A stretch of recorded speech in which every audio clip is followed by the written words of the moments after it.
ಮುಕ್ಕಾಲು ಗಂಟೆಯಲ್ಲಿ ಬಿರಿಯಾನಿ ಹಾಗೆ ಕಬಾಬ್ ಪೌಡರ್ ಇಲ್ಲದೆ ಗರಿಗರಿಯಾಗಿ ಮಾಡ್ಕೊಳ್ಳುವಂತಹ ಚಿಕನ್ ಕಬಾಬ್ನ ಮಾಡ್ತಾಯಿದ್ದೀನಿ. ಇದನ್ನು ಮಾಡೋದಕ್ಕೆ ಯಾವುದೇ ಅಂಗಡಿ ಪುಡಿ ಏನು ಬೇಡ, ತುಂಬಾ ಸಿಂಪಲ್ಲಾಗಿ ಅಷ್ಟೇ ಬೇಗ ಆಗುತ್ತೆ, ರುಚಿನೂ ಸಹ ಅಷ್ಟೇ ಚೆನ್ನಾಗಿರುತ್ತೆ.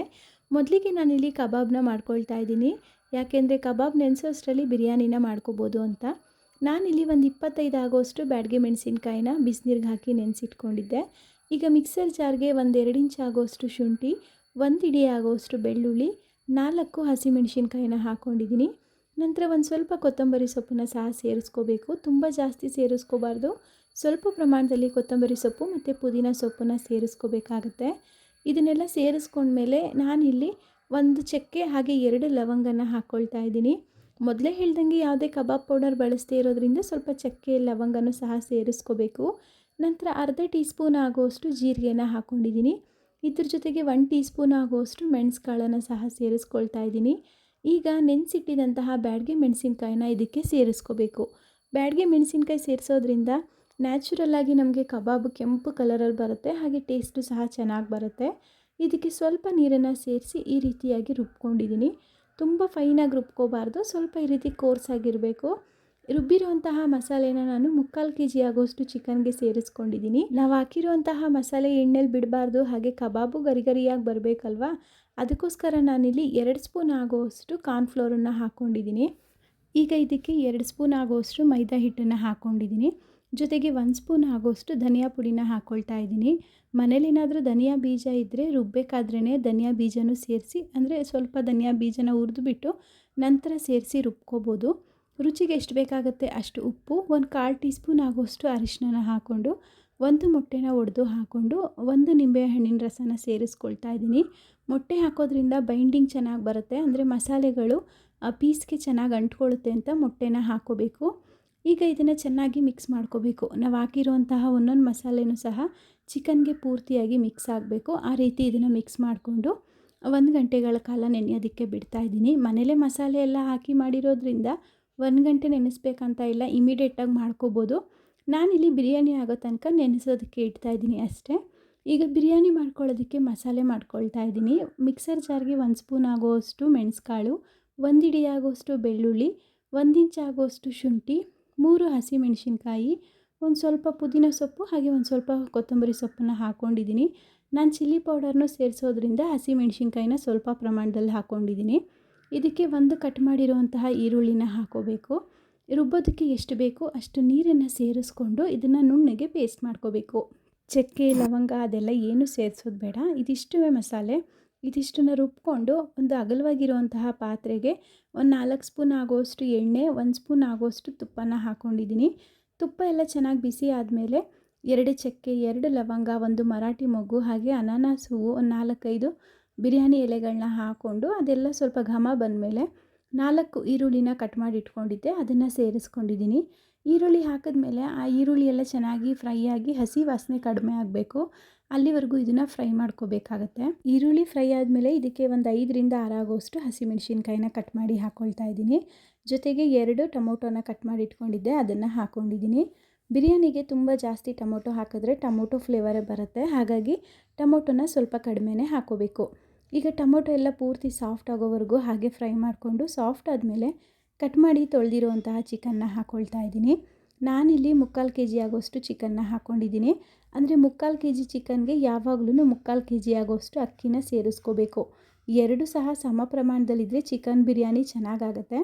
ಅದಕ್ಕೋಸ್ಕರ ನಾನಿಲ್ಲಿ 3/4 kg ಆಗೋಷ್ಟು ಚಿಕನ್ನ ಹಾಕ್ಕೊಂಡು ಸ್ವಲ್ಪ ಅರಿಶಿನ ಸೇರಿಸಿ ಅದರಲ್ಲಿರುವಂತಹ ನೀರಂಶ ಎಲ್ಲ ಡ್ರೈ ಆಗೋವರೆಗೂ ಫ್ರೈ ಮಾಡ್ಕೊಂಡಿದ್ದೀನಿ.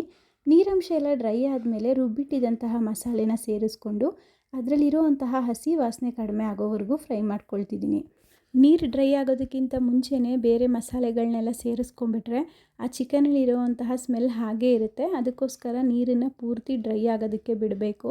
ಜೊತೆಗೆ ನಾವು ಈ ರೀತಿ ಮಸಾಲೆ ಹಾಕಿ ಚಿಕನ್ನ ಸೇರಿಸಿ ನೀರು ಡ್ರೈ ಮಾಡೋದ್ರಿಂದ ಚಿಕನ್ ಒಳಗಡೆ ಎಲ್ಲ ಸಪ್ಪೆ ಆಗೋದಿಲ್ಲ, ಉಪ್ಪು ಖಾರನೆಲ್ಲ ಚೆನ್ನಾಗಿ ಹೀರ್ಕೊಳ್ಳುತ್ತೆ. ಇದಕ್ಕೆ ಇವಾಗ 1 ಸ್ಪೂನ್ ಆಗೋಷ್ಟು ಧನಿಯಾ ಪುಡಿನ ಹಾಕ್ಕೊಂಡಿದ್ದೀನಿ. ಜೊತೆಗೆ 1 ಸ್ಪೂನ್ ಆಗೋಷ್ಟು ಚಿಲ್ಲಿ ಪೌಡರ್ನ ಸೇರಿಸ್ತಾ ಇದ್ದೀನಿ. ಆಲ್ರೆಡಿ ರುಬ್ಬೋದಕ್ಕೆ ಹಸಿಮೆಣಸಿನ್ಕಾಯಿ ಹಾಕಿದ್ರಿಂದ ಇಲ್ಲಿ ನಾನು ಚಿಲ್ಲಿ ಪೌಡರ್ನ ಸ್ವಲ್ಪ ಹಾಕ್ಕೊಂಡಿದ್ದೀನಿ. ಇದಕ್ಕೆ ಇವಾಗ ಒಂದು ಅರ್ಧ ಟೀ ಸ್ಪೂನ್ ಆಗೋಷ್ಟು ಚಿಕನ್ ಮಸಾಲ ಪುಡಿನ ಸೇರಿಸ್ಕೊಂಡಿದ್ದೀನಿ. ಚಿಕನ್ ಮಸಾಲ ಪುಡಿ ಸೇರಿಸಿ ಬಿರಿಯಾನಿ ಮಾಡೋದ್ರಿಂದ ಟೇಸ್ಟ್ ಡಬಲ್ ಆಗುತ್ತೆ. ಬಿರಿಯಾನಿ ಪೌಡರ್ಗಿಂತನೂ ಚಿಕನ್ ಮಸಾಲ ಹಾಕಿ ಮಾಡೋವಂಥದ್ದು ತುಂಬಾ ಚೆನ್ನಾಗಾಗತ್ತೆ. ಈಗ ಇದನ್ನು ಸ್ವಲ್ಪ ಈ ರೀತಿಯಾಗಿ ಫ್ರೈ ಮಾಡಿಕೊಂಡು ಒಂದು 20ರಿಂದ 25 ಎಲೆ ಆಗೋಷ್ಟು ಪುದೀನನ ಹಾಕ್ಕೊಂಡು ನಾನಿಲ್ಲಿ 3 ಗ್ಲಾಸ್ ಆಗೋವಷ್ಟು ಅಕ್ಕಿಗೆ 6 ಗ್ಲಾಸ್ ಆಗೋವಷ್ಟು ನೀರನ್ನು ಸೇರಿಸ್ಕೊಂಡಿದ್ದೀನಿ. ರುಚಿಗೆ ಎಷ್ಟು ಬೇಕಾಗುತ್ತೆ ಅಷ್ಟು ಉಪ್ಪನ್ನು ಸೇರಿಸ್ಕೊಂಡು ಇದನ್ನು ಕುದಿಯೋದಕ್ಕೆ ಬಿಡಬೇಕು. ಚಿಕನ್ ಬೇಯೋದಕ್ಕೆ ಅಂತಲೇ ಎಕ್ಸ್ಟ್ರಾ ನೀರೇನು ಸೇರಿಸೋದು ಬೇಡ. ಆ ನೀರು ಡ್ರೈ ಆಗೋದ್ರಲ್ಲೇ ಒಂದು 50% ಚಿಕನ್ ಬೆಂದಿರುತ್ತೆ. ಮತ್ತು ರೈಸ್ ಜೊತೆ ಸೇರಿಕೊಂಡಾಗ ಮತ್ತೆ ಚಿಕನ್ ಕರೆಕ್ಟಾಗಿ ಬೇಯುತ್ತೆ. ಹಾಗಾಗಿ ಚಿಕನ್ ಬೇಯಿಸೋದಕ್ಕೆ ಅಂತ ಎಕ್ಸ್ಟ್ರಾ ನೀರೇನು ಸೇರಿಸೋದು ಬೇಡ. ಈಗ ನೀರೆಲ್ಲ ಚೆನ್ನಾಗಿ ಕುದಿ ಬರ್ತಾಯಿದೆ. ಕುದಿ ಬಂದಮೇಲೆ 3 ಗ್ಲಾಸ್ ಆಗೋವಷ್ಟು ಅಕ್ಕಿನ ತೊಳೆದಿಟ್ಕೊಂಡಿದ್ದೆ, ಅದನ್ನು ಹಾಕ್ಕೊಂಡಿದ್ದೀನಿ. ನಾನಿಲ್ಲಿ ಜೀರಾ ರೈಸ್ನ ಹಾಕ್ಕೊಂಡಿದ್ದೀನಿ. ನೀವು ಬೇಕಿದ್ರೆ ಸೋನಾ ಮಸೂರಿ ರೈಸ್ ಅಥವಾ ಬಾಸುಮತಿ ರೈಸ್ ಯಾವುದನ್ನಾದರೂ ಹಾಕೋಬೋದು. ಬಾಸುಮತಿ ರೈಸ್ನ ಹಾಕಿದ್ರೆ 6 ಲೋಟ ನೀರು ಬದಲಾಗಿ 5 ಲೋಟ ನೀರನ್ನು ಸೇರಿಸ್ಕೋಬೇಕು. ಈಗ ಇದನ್ನು ಕುದಿಯೋದಕ್ಕೆ ಬಿಟ್ಟು ಸ್ಟವ್ನ ಸಿಮ್ಮಲ್ಲಿ ಇಟ್ಟಿದ್ದೀನಿ. ಒಂದು ಲಿಡ್ನ ಕ್ಲೋಸ್ ಮಾಡಿಕೊಂಡು ಒಂದು 10 ನಿಮಿಷ ಬಿಡಿ. 10 ನಿಮಿಷದ ನಂತರ ರೈಸ್ ಎಲ್ಲ ಒಂದು 3/4 ಭಾಗ ಬೆಂದಿರುತ್ತೆ. ಇದನ್ನು ಒಂದು ಸಲ ಮಿಕ್ಸ್ ಮಾಡ್ಕೊಂಡ್ಬಿಟ್ಟು ಒಂದು ನಿಂಬೆಹಣ್ಣಿನ ರಸನ ಇದಕ್ಕೇ ಹಾಕೋಬೇಕು. ನಿಂಬೆಹಣ್ಣಿನ ರಸ ಎಲ್ಲ ಹಾಕಿದ್ಮೇಲೆ ಆ ರೈಸ್ನೆಲ್ಲ ಒಂದು ಲೆವೆಲ್ ಮಾಡಿಕೊಂಡು ಸ್ಟವ್ನ ಸಿಮ್ಮಲ್ಲಿ ಇಟ್ಕೊಂಡು ಇದನ್ನು ಒಂದು 15 ನಿಮಿಷ ಬಿಟ್ಬಿಡಿ. 15 ನಿಮಿಷದ ನಂತರ ನೋಡಿ ತೋರಿಸ್ತಾ ಇದ್ದೀನಿ ರೈಸ್ ಎಲ್ಲ ಯಾವ ರೀತಿಯಾಗಿ ಪರ್ಫೆಕ್ಟಾಗಿ ಆಗಿದೆ ಅಂತ. ಇಷ್ಟಾದಮೇಲೆ ಸ್ಟವ್ನ ಆಫ್ ಮಾಡ್ಕೊಂಡಿದ್ದೀನಿ. ಇದನ್ನು ಒಂದು ಸಲ ಮಿಕ್ಸ್ ಮಾಡ್ಕೊಂಡ್ಬಿಟ್ಟು ಮತ್ತೆ ಒಂದು 5 ನಿಮಿಷ ಬಿಟ್ಟರೆ ಅನ್ನ ನಮಗಿನ್ನೂ ಉದುರುದ್ರಾಗಿ ಚೆನ್ನಾಗಾಗತ್ತೆ. ಅಷ್ಟರಲ್ಲಿ ನೆನೆಸಿಟ್ಟಿದ್ದಂತಹ ಕಬಾಬ್ನ ಎಣ್ಣೆಗೆ ಹಾಕ್ಕೊಳ್ತೀನಿ. ಕುಕ್ಕರಲ್ಲಿ ಮಾಡೋದಾದರೆ ನೀವು ಕುಕ್ಕರಲ್ಲೂ ಸಹ ಬಿರಿಯಾನಿನ ಮಾಡ್ಕೋಬೋದು. 2 ವಿಷಲ್ ಕೂಗಿಸ್ಕೋಬೇಕಾಗತ್ತೆ.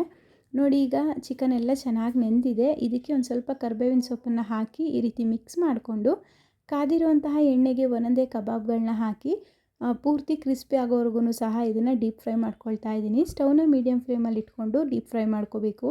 ಹೈ ಫ್ಲೇಮಲ್ಲಿ ಇಟ್ಕೊಂಡು ಡೀಪ್ ಫ್ರೈ ಮಾಡಿದ್ರೆ ಮೇಲೆಲ್ಲ ಬಣ್ಣ ಬಂದುಬಿಡುತ್ತೆ, ಒಳಗಡೆ ಸ್ವಲ್ಪ ಚಿಕನ್ ಎಲ್ಲ ಹಸಿ ಹಸಿನೇ ಇರುತ್ತೆ. ಅದಕ್ಕೋಸ್ಕರ ಸ್ಟವ್ನ ಮೀಡಿಯಮ್ ಫ್ಲೇಮಲ್ಲಿ ಇಟ್ಕೊಂಡು ಚಿಕನ್ನ ಚೆನ್ನಾಗಿ ಡೀಪ್ ಫ್ರೈ ಮಾಡ್ಕೋಬೇಕು. ನಾವು ಮನೇಲೇ ಮಾಡಿರುವಂತಹ ಮಸಾಲೆ ಹಾಕಿರೋದ್ರಿಂದ ಕಬಾಬ್ನ ಎಣ್ಣೆಗೆ ಹಾಕಿದ ತಕ್ಷಣ ಇದ್ರ ಪರಿಮಳ ಮನೆ ತುಂಬ ಹರಡ್ಕೊಳ್ಳುತ್ತೆ. ಆ ರೀತಿ ಇರುತ್ತೆ ಮನೇಲೇ ಮಾಡಿರುವಂತಹ ಮಸಾಲೆ ಅಂದರೆ. ಈಗ ಇದು ನೋಡಿ ಈ ರೀತಿ ಗೋಲ್ಡನ್ ಬ್ರೌನ್ ಕಲರ್ ಬಂದು ಮೇಲೆಲ್ಲ ಕ್ರಿಸ್ಪ್ ಆಗಿದೆ ಅಲ್ವಾ, ಇಷ್ಟಾದರೆ ಸಾಕು. ಈಗ ಇದನ್ನು ಎಣ್ಣೆಯಿಂದ ತೆಗೆದುಬಿಟ್ರೆ ಗರಿಗರಿಯಾಗಿ ಮನೇಲೇ ಮಸಾಲ ಹಾಕಿ ಮಾಡಿರುವಂತಹ ಚಿಕನ್ ಕಬಾಬ್ ರೆಡಿ ಆಗುತ್ತೆ.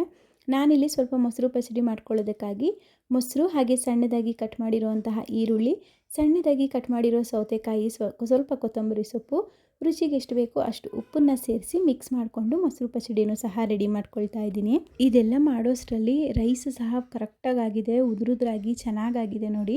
ನಾವು ಜೀರಾ ರೈಸ್ನ ಹಾಕಿ ಮಾಡೋದ್ರಿಂದ ಬಿರಿಯಾನಿ ಪರಿಮಳ ಹೆಚ್ಚಾಗುತ್ತೆ, ಜೊತೆಗೆ ರುಚಿನೂ ಸಹ ಚೆನ್ನಾಗಿರುತ್ತೆ. ನೀವು ಸಹ ನಾನು ತೋರಿಸಿರುವಂತಹ ವಿಧಾನದಲ್ಲೇ ಒಂದು ಸಲ ಈ ರೀತಿ ಬಿರಿಯಾನಿ ಮತ್ತು ಚಿಕನ್ ಕಬಾಬ್ನ ಟ್ರೈ ಮಾಡಿ ನೋಡಿ. ಕಬಾಬ್ ಮಸಾಲ ಪೇಸ್ಟನ್ನು ಬೇಕಿದ್ದರೆ ನೀವು ಎಲ್ಲನೂ ರೆಡಿ ಮಾಡಿಕೊಂಡು ಫ್ರಿಜ್ಜಲ್ಲಿ ಇಡೋದಾದರೆ 1 ವಾರ ಸ್ಟೋರ್ ಮಾಡಿಕೊಂಡು ನಿಮ್ಗೆ ಯಾವಾಗ ಬೇಕು ಆವಾಗ ನೀವು ಕಬಾಬ್ನ ಮಾಡ್ಕೋಬೋದು. ಇವತ್ತಿನ ಈ ವಿಡಿಯೋ ನಿಮಗೆ ಇಷ್ಟ ಆಗಿದ್ದರೆ ಒಂದು ಲೈಕ್ ಮಾಡಿ, ಹಾಗೆ ಮತ್ತಷ್ಟು ಈಸಿ ರೆಸಿಪಿಗಳಿಗಾಗಿ ನನ್ನ ಚಾನಲ್ನ ಸಬ್ಸ್ಕ್ರೈಬ್ ಮಾಡ್ಕೊಳ್ಳಿ. ನಾಳೆ ಮತ್ತೆ ಹೊಸ ವಿಡಿಯೋ ಜೊತೆ ಸಿಗೋಣ. Thank you.